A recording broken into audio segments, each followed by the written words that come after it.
प्रथम लेवल के छठे चैप्टर में आपका स्वागत है। पिछले अध्यायों में हमने आरसीएम डायरेक्ट सेलर की 4 भूमिकाओं में से सेलिंग के बारे में कुछ सीखा। आज हम नेटवर्किंग के बारे में सीखेंगे, जो कि बहुत ही महत्वपूर्ण विषय है। सही नेटवर्किंग के बिना सफलता हासिल नहीं की जा सकती। सही नेटवर्किंग का मतलब है सक्रिय डायरेक्ट सेलर्स का नेटवर्क। केवल लोगों को ज्वाइन करवा लेना ही काफी नहीं है। यदि आप सफलता के प्रति गंभीर हैं, तो इस विषय के प्रति भी आपको गंभीर होना पड़ेगा। इसके लिए 2 बातों का मुख्य ध्यान रखना जरूरी है। पहला है लोगों को प्रोडक्ट की गुणवत्ता से परिचित करवाना व पूरी तरह रुचि दिखाने वाले चुनिंदा लोगों को ही ज्वाइन करवाना, और दूसरा ज्वाइन होने के बाद सही समय पर उनके साथ मिलकर कुछ आवश्यक गतिविधियां करना। इन दोनों बातों का ध्यान रखकर बहुत अच्छा नेटवर्क बनाया जा सकता है। बिजनेस में लगातार ग्रोथ की जा सकती है। अक्सर देखने में आता है कुछ डायरेक्ट सेलर ज्वाइनिंग को ही सब कुछ मान लेते हैं।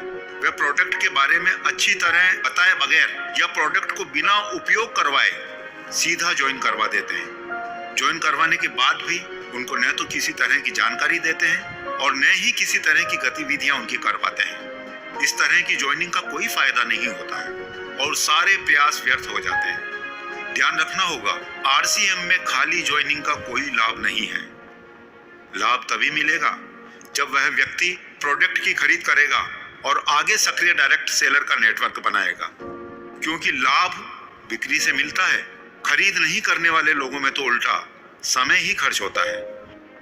इसलिए लोगों को सीधा ज्वाइनिंग नहीं करवाएं, बल्कि पहले उनको प्रोडक्ट की विशेषताएं बताएं, प्रोडक्ट इस्तेमाल करवाएं।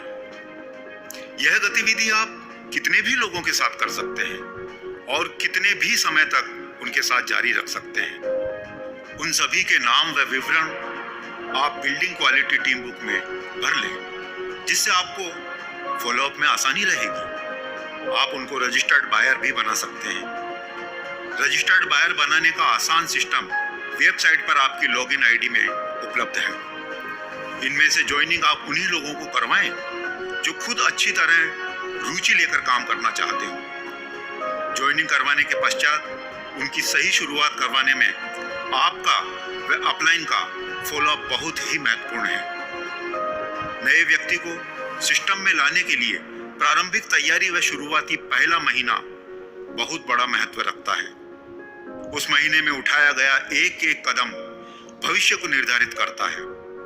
हर ज्वाइनिंग से अपने फायदे को नहीं देखना है, बल्कि उनको बड़ी कामयाबी दिलाने की सोच रखनी है।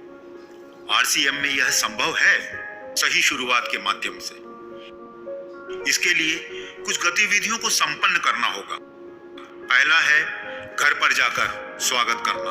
आप अपने साथ एक और सक्रिय साथी को लेकर दोनों लोग कपल सहित उस व्यक्ति के घर पर ज्वाइनिंग के 3 दिन के भीतर स्वागत करने के लिए जाएं, जिसका मुख्य उद्देश्य आरसीएम परिवार में स्वागत के साथ साथ उनकी आगे की तैयारियों को योजनाबद्ध करना है। सबसे पहले प्रोडक्ट की विशेषताओं की जानकारी दें। उसके बाद घर पर डिस्प्ले वॉल यानी आप अपनी दुकान खोलकर अच्छी ओपनिंग प्लान करें। यह चर्चा बहुत ही महत्वपूर्ण है। आपकी आरसीएम के प्रति गंभीरता ही नए व्यक्ति को गंभीरता प्रदान करती है। आपको कपल सहित इसीलिए जाना है क्योंकि यह फैमिली बिजनेस है। प्रोडक्ट की जानकारी पूरी फैमिली को देना जरूरी होता है। एक से ज्यादा नई ज्वाइनिंग होने पर आप सामूहिक कार्यक्रम भी कर सकते हैं। दूसरा, स्वागत के 3 दिन के भीतर अपनी दुकान बनवा दें। घर में उपयोग आने वाले प्रोडक्ट की खरीद करवाकर उनको उसमें सजा दें। अपनी दुकान बन जाने के पश्चात 3 से 5 दिन के भीतर किसी सक्रिय साथी की लीडरशिप में एक ओपनिंग कार्यक्रम करवा दें, जिसमें नया साथी अपने पड़ोसियों वे जान पहचान वाले कुछ कपल को आमंत्रित करेगा। वहां पर संबोधित करने वाला लीडर आरसीएम प्रोडक्ट की खासियतों के बारे में बताकर उन्हें आरसीएम प्रोडक्ट उपयोग लेने से होने वाले लाभ बताएगा। इससे वहां प्रोडक्ट की डिटेल शुरू हो जाएगी। डायमंड क्लब या स्टार डायमंड क्लब का रास्ता बन जाएगा। इसके अलावा नए ज्वाइन होने वाले व्यक्ति को जितना जल्दी से जल्दी हो सके उतने समय में आरसीएम की कोई बड़ी सेमिनार अटेंड करवा दें, ताकि उसका विजन स्पष्ट हो सके। जानकारियां देने वाले उपयोगी टूल्स दिलवा दें। बिल्डिंग क्वालिटी टीम बुक दिलवाकर उसको काम में लेना सिखा दें। इस प्रकार लगातार संपर्क में रहते हुए विजन स्पष्ट करने व पूरी तरह सक्रिय करने के लिए हर आवश्यक गतिविधि संपन्न करनी चाहिए। कभी भी गलत सूचनाएं देकर या गलत प्रलोभन देकर सक्रिय करने का प्रयास नहीं करना चाहिए। यह दूरदृष्टि का बिजनेस है, इसलिए विजन स्पष्ट करना व गतिविधियों की शुरुआत सक्रिय करने के लिए दो ही बातें आवश्यक है।